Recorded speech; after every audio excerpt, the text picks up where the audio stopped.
أعوذ بالله من الشيطان الرجيم. بسم الله الرحمن الرحيم.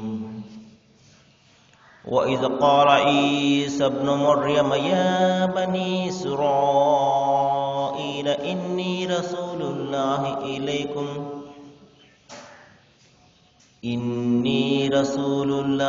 إليكم مصدقا لما بين يدي من التوراة ومبشرا برسول يأتي من بعد اسمه أحمد فلما جاءهم بالبينات قالوا هذا سحر مبين. صدق الله العظيم. అనంత కరుణామయుడ పరకృపాశీలుడైన సృష్టి ప్రభు అల్లాహ్ శుభనామంతో ప్రారంభిస్తున్నాను. సోదరులారా, సోదరిమణులారా, అయ్యలారా, అమ్మలారా, అస్సలాము అలైకుం రహమతుల్లాహి వబరకాతుహు. దీని అర్థం సర్వలోక ప్రభువు సర్వేశ్వరుడు అల్లాహ్ మనందరిపై శుభాలను శాంతిని కురిపించునుగాక. ఆమీన్. ఇంతవరకు మీ ముందు మానవులందరి కోసం విశ్వప్రభు అల్లాహ్ పంపినటువంటి చివరి దైవ గ్రంథం దివ్య ఖురాన్ నుండి 61వ అధ్యాయం 6వ వాక్యం యొక్క రబెమూలంను పఠించడం జరిగింది. ఈ వాక్యాలను ప్రధానంగా దైవం ప్రవక్త ముహమ్మద్ సల్లల్లాహు అలైహి వసల్లం వారి కంటే ముందు పంపినటువంటి ప్రవక్త క్రీస్తు యేసు యొక్క సందేశాన్ని, మరి ఆయన వాస్తవికతను గురించి ఈ వాక్యాలను తెలియజేస్తున్నాడు.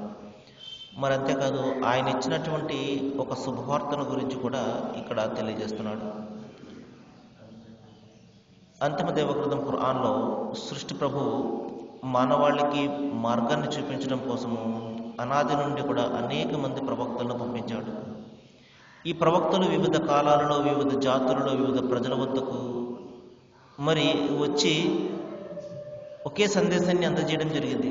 అదేమిటంటే, ఓ మానవులారా, మీ దైవం ఒక్కడే, మరణానంతర జీవితం ఉన్నది, కాబట్టి మీరు ఆయన ఒక్కనికే ఆరాధన చేయండి, ప్రార్థనను స్థాపించండి. ఈ విషయాల గురించి సకల ప్రవక్తలందరూ కూడా మరి మానవాళికి సందేశాన్ని ఇచ్చారు.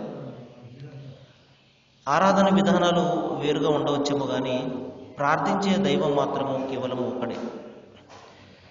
మరి ఈ విధంగా బనీ ఇస్రాయేల్ అంటే ఇజ్రాయెల్ జాతి వారి వద్దకు వారిలో అనేకమైనటువంటి చెడులు పొడచూపినటువంటి ఆ సందర్భంలో వారు దైవానికి వ్యతిరేకంగా తాము స్వయంగా కల్పించుకున్నటువంటి విధానాలను పాటిస్తున్నటువంటి ఆ సందర్భంలో క్రీస్తు యేసు ద్వారా స్పష్టమైనటువంటి హెచ్చరికను ఇజ్రాయెల్ జాతి వారికి దైవం చేయడం జరిగింది. ఇదే విషయాన్ని సృష్టి ప్రభు అల్లాహ్ తెలియజేస్తున్నాడు. మరియం కుమారుడు ఈసా అనేటువంటి మాటలను జ్ఞాపకం తెచ్చుకోండి. ఇక్కడ మరియం కుమారుడు అంటే క్రీస్తు యేసు తల్లి అయినటువంటి మేరీ మాతను గురించి దైవం తెలియజేస్తున్నాడు. ఎందుకంటే ఆయనకు భౌతికమైనటువంటి తండ్రి ఎవరు కూడా లేరు. మానవాళి పుట్టుకంతా కూడా తల్లిదండ్రుల ద్వారా జరిగితే క్రీస్తు యేసు యొక్క అద్భుతమైనటువంటి పుట్టుక ఏమిటంటే ఆయన తండ్రి లేకుండా పుట్టడం.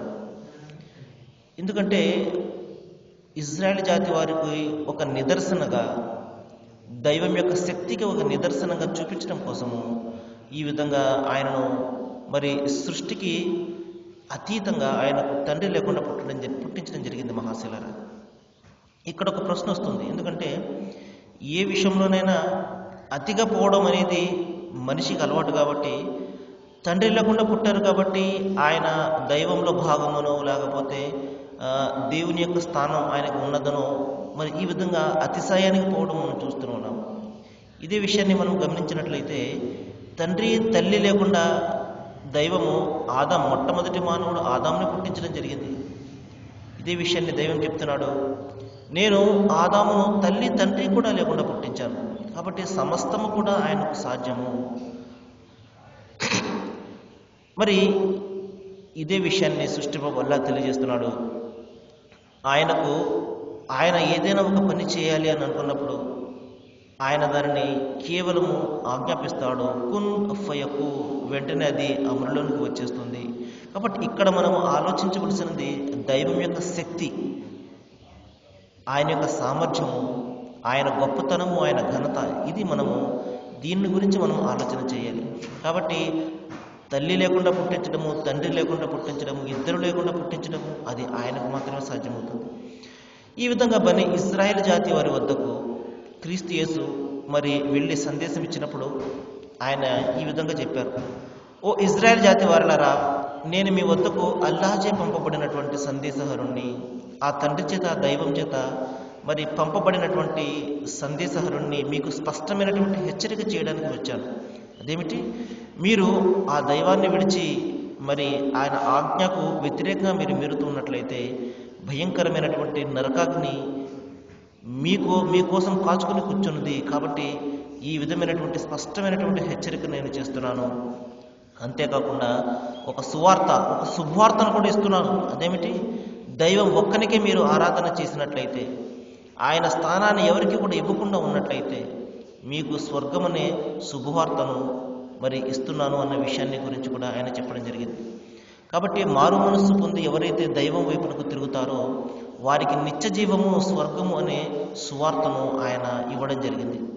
మరి అంతేకాదు సుమా, ఇంకా ఆయన చెప్పారు, నాకు పూర్వం వచ్చినటువంటి తౌరాత్ గ్రంథాన్ని ద్రోహపరుస్తున్నాను. అంటే ఏ గ్రంథమైతే ఆయన కంటే ముందు వచ్చినటువంటి మూసా అలైహిస్సలాం, మోషే ప్రవక్తపై దైవం ఏదైతే అవతరింపజేశాడో, పాత నిబంధన గ్రంథంలోని మొదటి 5 గ్రంథాలు, ఈ తౌరాత్ అనే గ్రంథాన్ని, అంటే అప్పుడు ఆయన మీద చేయబడినటువంటి గ్రంథాలు, అవి వాస్తవ పరిస్థితుల్లో ఉన్నప్పటి సంగతిని దైవం చెప్తున్నాడు.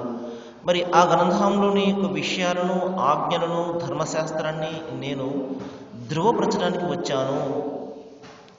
అంతేకాదు సుమా, ఇంకొక ప్రధానమైనటువంటి శుభవార్త ఏమిటంటే, నా తర్వాత అహ్మద్ అనే ఒక ప్రవక్త కూడా రాబోతున్నాడు అన్న శుభవార్తను మరి యేసు ఆ ఇజ్రాయెల్ జాతి వారికి మరి అందజేయడం జరిగింది. మరి ఎప్పుడైతే ఇంత స్పష్టమైనటువంటి సందేశాన్ని వారి వద్దకు ఆయన తెచ్చారో, వారు అన్నారు, నీవు కేవలము అబద్ధం పలుకుతున్నావు. ఏ విధంగా అయితే ఇప్పుడు క్రైస్తవ సోదరులు భావిస్తున్నారో ముహమ్మద్ ప్రవక్త మరి క్రీస్తు వ్యతిరేకి అని, అదేవిధంగా ఆనాడు కూడా ఇజ్రాయెల్ జాతి ప్రజలు క్రీస్తు యేసు యొక్క బోధనను తిరస్కరించారు. నీవు చెప్పేది కేవలం అబద్ధము, మేము నమ్మము అని. అప్పుడు దైవం తెలియజేస్తున్నాడు, ఎవరైతే ఎంత స్పష్టమైనటువంటి సందేశాన్ని మరి అందుకుంటూ ఉన్నప్పటికీ కూడా ఎవరైతే తిరస్కరిస్తారో అంతకు మించి దుర్మార్గుడు ఎవడు ఉంటాడు అని సృష్టి ప్రభువు ఇక్కడ మరి అతను నిందిస్తున్నాడు. మరి వారు ఇటువంటి దుర్మార్గులకు అల్లాహ్ ఎంత మాత్రం కూడా సన్మార్గం చూపడు. వారు తమ అపమార్గంలో ఎవరైతే తిరస్కరిస్తూ ఉంటారో వారు తమ అపమార్గంలో అదే విధంగా జీవితం అంతమైపోతుంది, కానీ సత్యం వైపునకు ఎన్నడూ కూడా రారు.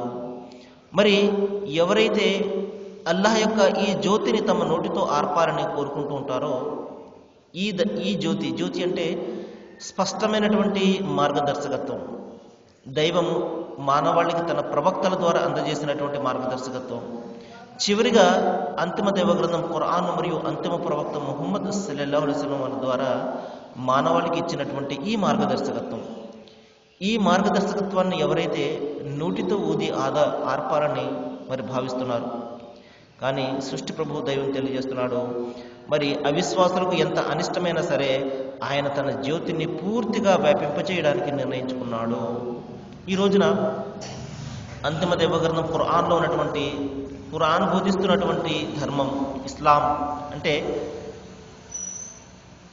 మానవాళి మరి తన సృష్టికర్తకు మాత్రమే లొంగి జీవితం గడపడం. ఇస్లాం అంటే అర్థము మానవాళి తన సృష్టికర్తకు మాత్రమే సమర్పణ చేసుకుని జీవితం గడపడం. ఇది ఈనాటి నుండి వచ్చినటువంటి ధర్మమా? ఇది అనాది నుండి కూడా, మరి మనిషి పుట్టిన దగ్గర నుండి కూడా మనిషి తన సృష్టికర్తకు మరి ఆయన ఆజ్ఞ మేర జీవితం గడపడమే ఈ ధర్మం. పేర్లు వేరుగా ఉండవచ్చు, సనాతన ధర్మమని, వేద ధర్మమని, పురాతన ధర్మమని, మరి ఏకేశ్వరోపాసన అని, ఈ విధంగా పేర్లు వేరుగా ఉండవచ్చు, కానీ పద్ధతి విధానము మాత్రము ఏమిటంటే మనిషి తనను పుట్టించినటువంటి ఆ సృష్టికర్తకు మాత్రమే బాధ్యుడు. ఆయన ఒక్కనికే ఆరాధన చేయాలి, ఆయన ఒక్కనికే మరి పూర్తిగా సమర్పణ చేసుకుని జీవితం గడపాలి, ఆయన ఆజ్ఞ మేర జీవితం గడపాలి. ఈ పద్ధతినే, ఈ విధానాన్నే ఇస్లాం అని పిలుస్తారు మహాశిలారా. చాలామంది తెలియనటువంటి వాళ్ళు, జ్ఞానం లేనటువంటి వాళ్ళు మరి ఇస్లాం ధర్మం ప్రవక్త ముహమ్మద్ వారు స్థాపించింది అని పొరపడుతుంటారు మహాశిలారా. ఇస్లాం ధర్మం అంటే మనిషికి అతని సృష్టికర్తకి మధ్య ఉండే బంధము. ఇది ప్రవక్త ముహమ్మద్ వారి దగ్గర లేదు. ఆయన కంటే ముందు మరి వచ్చినటువంటి ప్రవక్తలందరూ బోధించినటువంటి ధర్మం ఇదే. మరి మొట్టమొదటి మానవులు, మనందరి తండ్రి అయినటువంటి ఆదాము పుట్టిన దగ్గర నుండి ఉన్నటువంటి ధర్మం ఇదే. కాబట్టి ఈ విషయాన్ని మీరు బాగా అర్థం చేసుకోండి. ఇస్లాం అంటే అరబీ పదం మాత్రమే. దాని అర్థం ఏమిటంటే మనిషి తన సృష్టికర్తకు లొంగి జీవితం గడిపే శాంతిని పొందడాన్ని ఇస్లాం ధర్మము అంటారు. ఈ ధర్మాన్ని మరి వారు నోటితో ఆర్పాలని ప్రయత్నాలు చేస్తుంటారు. ఏదో విధంగా దీనిని అణచాలి అని రకరకాల అభాండాలు వేస్తుంటారు. మరి అపార్థాల మబ్బుల్లో దీన్ని పెట్టడానికి ప్రయత్నం చేస్తుంటారు. మనం చూస్తున్నాం, ఏ ధర్మంపై లేనటువంటి అపోహలు, అపార్థాలు ఇస్లాం ధర్మంపై మరి ఈ రోజున ప్రపంచవ్యాప్తంగా కూడా వ్యాపించిపోయాయి. దీనికి ప్రధానమైనటువంటి కారణం ఏమిటంటే మహాశిలారా, మనకు మన పెద్దలు చెప్తారు, ఏ చెట్టుకైతే పండ్లు ఉంటాయో ఆ చెట్టుకే రాళ్ల దెబ్బలు తగులుతాయని. కాబట్టి ఈ విధంగా దైవం ఇచ్చినటువంటి ఈ ధర్మము, అంతిమంగా మరి ఆయన మనకి ఇచ్చినటువంటి ఈ ధర్మము మనిషిని ఏ విధంగా ఉండాలో, ఏ విధంగా ఉండకూడదో మరి అతి ఖచ్చితంగా నిర్దేశిస్తుంది. మనిషి తన మనోకాంక్షల దాస్యాన్ని వీడినప్పుడు మాత్రమే అతను స్వర్గాన్ని సాధించగలుగుతాడు అని ఖచ్చితంగా మనిషిని నిర్దేశిస్తుంది. కానీ మనిషి ఈ రోజున తన మనోకాంక్షల దాస్యాన్ని వీడడానికి ఎంత మాత్రం ఇష్టపడడం లేదు. తేలికగా వచ్చినటువంటి డబ్బులు సంపాదించాలి, మరి అందాలన్నింటినీ కూడా జుర్రుకోవాలి, ప్రకృతి యొక్క ఈ ప్రపంచాన్ని అనుభవించాలి, ఇత్యాది కోరికలే మనిషికి ఈ రోజున ఎక్కువగా ఉంటాయి. మరి ఈ కోరికలకు వ్యతిరేకంగా నీవు ఏమి కూడా చేయకూడదు అని ఎప్పుడైతే నిర్దేశిస్తామో సహజంగా దాని పట్ల తనకి ఇష్టం ఉండదన్నమాట. ఉదాహరణ చూడండి, ఒక మద్యాన్ని సేవించే వ్యక్తికి నీవు మద్యపానం చేయకూడదు, మద్యపానాన్ని చేస్తే స్వర్గం యొక్క సువాసన కూడా నువ్వు ఆఘ్రాణించలేవు అంటే అతను దాన్ని ఇష్టపడతాడా? దాన్ని అసహించుకుంటాడు. ఈ విధంగా మహాశైలారా, ఇస్లాం ధర్మము మనిషిని ఏమి చేయాలో ఏమి చేయకూడదో అతి ఖచ్చితంగా నిర్దేశిస్తుంది. ఈ విధంగా ఈ విచ్చలవిడితనాన్ని, మరి ఈ విధంగా అశ్లీలతను దైవము నిషేధించాడు. సహజంగా వీటి పట్ల ఆసక్తి, ఆకర్షణ ఉన్నటువంటి మనిషి దీనిని ఎంత మాత్రం కూడా ఇష్టపడడు. ప్రస్తుతం అదే జరుగుతుంది. దైవం చెప్తున్నాడు, స్త్రీ యొక్క అందచందాలు బహిర్గతపరచకండి, తద్వారా అనేక ఉపద్రవాలు ఆగిపోతాయి. ఈ రోజున ఆడవారిపై జరుగుతున్నటువంటి అత్యాచారానికి ప్రధాన కారణం ఏమిటంటే మరి మగవాడు యథేచ్ఛగా ఆ స్త్రీని ఈ విధంగా చూడడం. ఆ స్త్రీ తన అందాలను ఎప్పుడైతే కప్పుకుంటుందో చూడడానికి అవకాశమే ఉండనటువంటి ఆ పరిస్థితుల్లో అతను ఏమీ కూడా చేయలేడు. ఈ విధంగా మనిషి ఏ విధంగా ఉండాలో, ఏ విధంగా ఉండకూడదు అతి ఖచ్చితంగా ఈ ధర్మం నిర్దేశిస్తుంది. కాబట్టి మనిషి దీని పట్ల ఒక రకమైనటువంటి అయిష్టతను అతను పెంచుకుంటూ ఉంటాడు. ఏదో విధంగా దీన్ని అణచాలి, దీన్ని ఆర్పాలి అని మనిషి ప్రయత్నాలు చేస్తూ ఉంటాడు. ఈరోజు మనం చూస్తున్నాము, ఆడవారు ఈ విధంగా తమ అందాలను కప్పుకునే ఆ దుస్తులు ధరిస్తుంటారు. ముస్లిం స్త్రీలు బుర్ఖాను, దీనిని నిషేధించాలి అని చాలామంది ఈ రోజున గగ్గోలు పెడుతున్నారు. అనేక దేశాలు దీనిని నిషేధించాలి అని చెప్పేసి ప్రయత్నాలు చేస్తున్నాయి. వాస్తవానికి దీనివల్ల సమాజానికి ఉపయోగం ఉందా లేకపోతే నష్టం ఉందా ఒకసారి ఆలోచన చేయండి. ఒక స్త్రీ తన అందాలను దాచుకుంటూ వెళ్తున్నప్పుడు దానివల్ల సమాజానికి ఉపయోగమే కానీ నష్టం ఏదైనా ఉంటుందా? ఎందుకంటే మనిషి ఆ స్త్రీని అందాలను చూడలేడు, తద్వారా అనేక ఉపద్రవాలు ఆగిపోతుంటాయి. ఆమెను ఏడిపించడం కానీ లేకపోతే మరొకటి చేయడం కానీ ఎంత మాత్రం కూడా చేయలేడు. ఈ విధంగా సమాజానికి ఉపయోగపడే విషయాలే దైవం మానవాళికి ఈ గ్రంథంలో బోధించాడు. ఇందులో ఏ ఒక్క విషయం కూడా మానవాళికి వ్యతిరేకమో లేకపోతే దానికి అపాయకరమో ఒక్కటి కూడా ఉండదు మహాశీలరా. కానీ మనిషి ఏమిటంటే తన మనోకాంక్షల దాసాన్ని చేస్తాడు. దానికి వ్యతిరేకంగా ఏదైనా ఉన్నప్పుడు మరి అతను ఏదో విధంగా దాన్ని అణచాలి అనే ప్రయత్నాలు చేస్తుంటాడు. అదే ప్రయత్నాలు ఇప్పుడు ఇస్లాం ధర్మంపై మనం చూస్తున్నాము మహాశీలారా. అయితే ఇది మానవాళి యొక్క ధర్మం, మానవాళి కోసం దైవం నిర్ణయించినటువంటి ధర్మము. కాబట్టి ఎవరు ఎన్ని ప్రయత్నాలు చేసినప్పటికీ కూడా ఈ ధర్మము మరి ప్రపంచవ్యాప్తంగా ఒక రోజున మనిషి తెలుసుకుంటాడు, ఈ ధర్మంలోనే నా ఇహపరలోకాల సాఫల్యం ఉన్నది అన్న సత్యాన్ని గ్రహించి దీనిని మరి అతని హృదయానికి హత్తుకుంటాడు. మరి నేను సృష్టి ప్రభు అల్లాహ్ను ప్రార్థిస్తున్నాను, మరి ఏ విషయాల పట్ల మనకు అపోహలు ఉన్నాయో వాటిని మనం తొలగించుకొని మరి నిష్కల్మష మనసుతోటి మనము దీని యొక్క అధ్యయనం చేసినట్లయితే నిస్సందేహంగా అసత్యమేదో మనకు ప్రస్ఫుటమైపోతుంది. అల్లాహ్ను ప్రార్థిస్తున్నాను, అల్లాహ్ మనందరికీ కూడా మంచిని చేయాలని. వాఖిరు దావానా అనిల్ హమ్దులిల్లాహి రబ్బిల్ ఆలమీన్. అస్సలాము అలైకుం.